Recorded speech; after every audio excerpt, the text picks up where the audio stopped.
Hello everyone, I am Ishra. Hope you are doing well. तो start करते हैं आज का टॉपिक। आज हम पढ़ने वाले हैं टैली ईआरपी में स्टेटमेंट्स ऑफ अकाउंट के बारे में कि स्टेटमेंट्स ऑफ अकाउंट क्या होता है। तो आपको बता देती हूँ, हमने टॉपिक ये वाला चैप्टर स्टार्ट कर रखा है रिपोर्ट्स इन टैली ईआरपी 9, जिसमें से हमने अभी तक काफी सारे टॉपिक जो है कंप्लीट कर लिए हैं। तो एक बार ये बता देती हूँ क्या क्या पढ़ चुके हैं। हमने फाइनेंशियल स्टेटमेंट्स कंप्लीट कर लिया है, डे बुक के बारे में पढ़ा था, डे बुक क्या होती है, क्या उसके यूजेस होते हैं, इसकी रिपोर्ट्स को कैसे हम देख सकते हैं, क्या क्या उसमें मॉडिफाई कर सकते हैं, सारी चीजें देखी थी।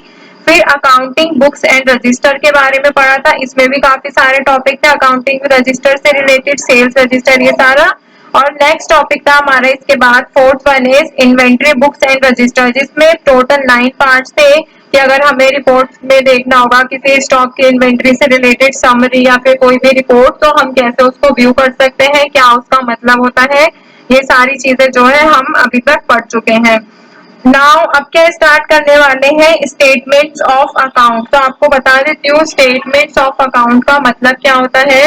स्टेटमेंट्स ऑफ अकाउंट जो रिपोर्ट होती है वो क्या होती है, क्या शो करती है, अकाउंट या फिर बोल सकते हैं ट्रांजेक्शन जो कि हमारी बुक्स ऑफ अकाउंट में रिकॉर्डेड होती है पहले से, उनको ये जो होती है रिपोर्ट शो करती है। आपको पता है स्टेटमेंट्स ऑफ अकाउंट से क्या समझ आ रहा है। देखिए यहाँ पर ऑप्शन मिलेगा डिस्प्ले पे स्टेटमेंट्स ऑफ अकाउंट, ये भी समझना जरूरी है। तो इसमें क्या होता है कि जितने भी हमारे ट्रांजेक्शन रिकॉर्डेड होती है बुक्स ऑफ अकाउंट में, वो इसमें डिस्प्ले होती है, मतलब कि शो होती है। तो टैली ईआरपी 9 में क्या होता है, ये जनरेट की जाती है कॉस्ट सेंटर या फिर आउटस्टैंडिंग अकाउंट के लिए। किसके लिए, कॉस्ट सेंटर या फिर आउटस्टैंडिंग अकाउंट्स के लिए।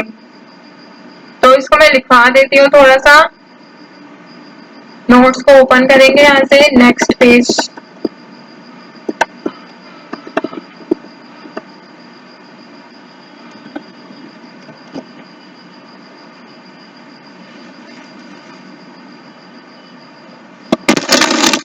तो यहाँ पर लिखते हैं स्टेटमेंट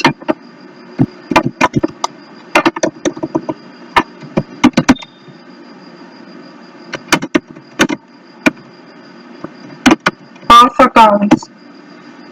अब देखिए स्टेटमेंट्स ऑफ अकाउंट का मतलब क्या बताया मैंने आपको, मैं इजी लैंग्वेज में आपको बता देती हूँ। It is a report that shows, क्या बोल सकते हैं, that provides a detailed summary of a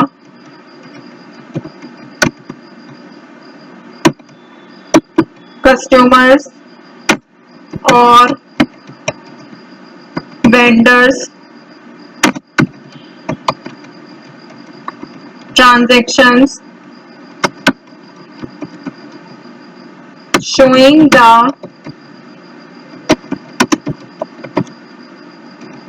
opening balance,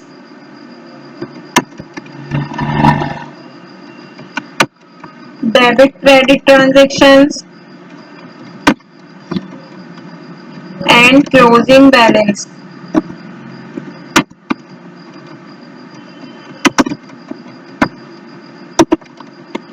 तो देखिए इसका मतलब क्या होता है, यहाँ पर स्टेटमेंट्स ऑफ अकाउंट ये क्या होती है, एक रिपोर्ट होती है जो हमें क्या प्रोवाइड करती है टैली ईआरपी में, एक डिटेल समरी, मतलब कि शॉर्ट में हमें बताती है कस्टमर की ट्रांजेक्शन के बारे में, ओपनिंग बैलेंस को शो करती है, डेबिट हो या फिर क्रेडिट हो ट्रांजेक्शन, दोनों तरह की ट्रांजेक्शन को ये स्टेटमेंट्स ऑफ अकाउंट जो है शो करता है, और ओपनिंग बैलेंस के साथ ही क्लोजिंग बैलेंस को भी शो करता है। ठीक है, तो इसमें क्या होता है, एक आउटस्टैंडिंग और कॉस्ट सेंटर जो आपको मैंने बताया था ये जनरेट करता है। तो यहाँ पे लिख देती हूँ, they are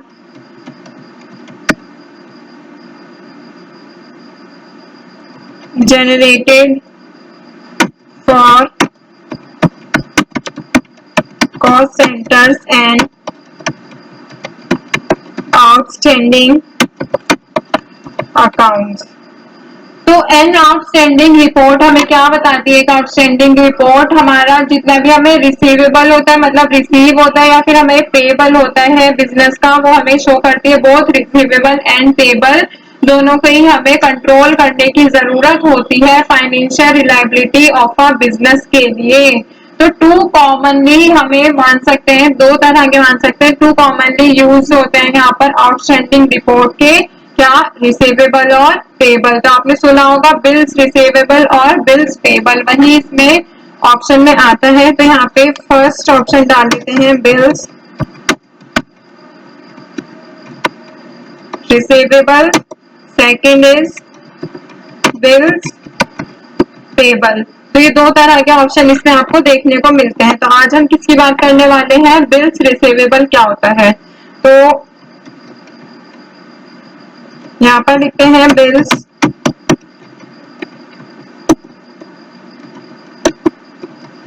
receivable.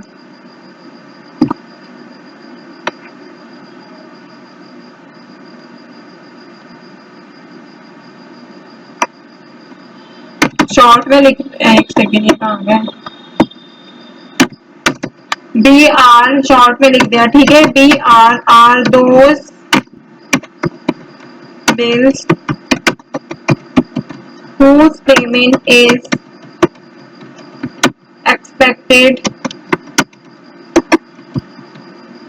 to be received on a later date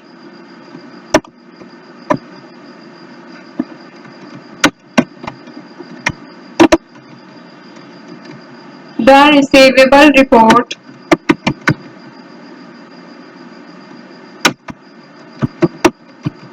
displays all outstanding receivable bills for a particular period। तो देखिए बिल रिसीवेबल का बेसिकली मतलब होता क्या है। बिल रिसीवेबल टैली ईआरपी में एक ऐसा फीचर होता है जो हमें बिजनेस को मैनेज कराना और या फिर बिजनेस के ट्रांजेक्शन जितने भी हमारी आउटस्टैंडिंग इनवॉइस होती है या फिर आउटस्टैंडिंग हमारे बिल्स होते हैं फ्रॉम कस्टमर से रिलेटेड, तो उन सबको क्या करता है, ये ट्रैक करता है बीआर। आपने सुना होगा अकाउंट्स में बिल रिसीवेबल। तो वही इसमें कहा गया है कि टैली ईआरपी में एक ऐसा फीचर है जो अलाउ करता है बिजनेस को मैनेज करने के लिए और ट्रैक करने के लिए आउटस्टैंडिंग इनवॉइसेस, मतलब कि जो अभी पेंडिंग होते हैं, और बिल्स फ्रॉम कस्टमर्स। तो अगर हम इसके यूजेस की बात करें तो ये ट्रैक करता है आउटस्टैंडिंग कस्टमर इनवॉइसेस, मैनेज करता है accounts receivable and payable, monitor मतलब कि देखता है कैश फ्लो हमारी बिजनेस में कैसा है, कितने हमारे बिजनेस में कैश की लिक्विडिटी है, मतलब आना जाना है कैश का, ठीक है। और ये ओवर ड्यू पेमेंट जो होता है उनको आइडेंटिफाई करता है और फॉलो अप भी हमें शो करता है। तो बिल रिसीवेबल इसका रजिस्टर आपको ऑप्शन मिलेगा, इसका एक लेजर भी हम क्रिएट कर सकते हैं। आउटस्टैंडिंग बिल को ट्रैक करता है, ड्यू डेट उसकी भी ट्रैक कर लेता है और अमाउंट और इंटरेस्ट को भी ये ऑटोमेटिक कैलकुलेट कर देता है। इसको भी हम क्या कर सकते हैं, एक्सपोर्ट कर सकते हैं। तो टैली पर आते हैं, अभी इसका ऑप्शन देखेंगे, यहाँ पे डिस्प्ले में आए हम, देखिए gateway of tally, reports, display, statement of account. यहाँ पर आपको मिल जाएगा आउटस्टैंडिंग का ऑप्शन जिसमें के बिल रिसीवेबल का ही फर्स्ट टॉपिक है। यहाँ पर आपको सारी जो अमाउंट है वो शो जाएगा। तो अभी कितना पेंडिंग अमाउंट है इनका, 27,000 जो है यहाँ पर आपको शो कर रहा है, ठीक है।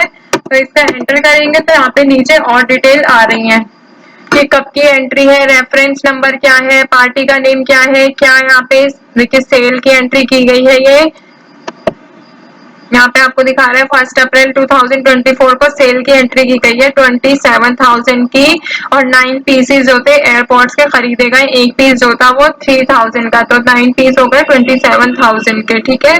अगर हम यहाँ पे देखें ऑल्ट F7 पर एंटर करके, तो यहाँ पे क्या दिखा रहा है, ये पार्टी वाइज जो है हमें डिटेल शो कर रहा है। दोबारा से मैं ऑल्ट F7 पे शो करती हूँ, तो यहाँ पे बिल पार्टी वाइज, और दोबारा से क्या, तो पार्टी वाइज, यहाँ पे बिल पार्टी वाइज, ठीक है। ऐसे आपको यहाँ पे डिटेल जो है शो होती है। ऑल्ट F1 पे एंटर करेंगे तो यहाँ पे क्या होगा, ये डिटेल में जो है सारी चीजें शो करता है। तो आई होप आपको समझ आ गया होगा बिल रिसीवेबल की एंट्री जो है कैसे यहाँ पर होती है। तो यहाँ पे इतना सारा जो है पेंडिंग अमाउंट है, तो आप यहाँ से क्या कर सकते हैं, देखिए यहाँ पे एजिंग का भी ऑप्शन आ रहा है कि ड्यू डेट के अकॉर्डिंग आप यहाँ पे एजिंग का डाल सकते हैं। तो यहाँ पर आपका एज वाइज जो है अमाउंट शो हो रहा है।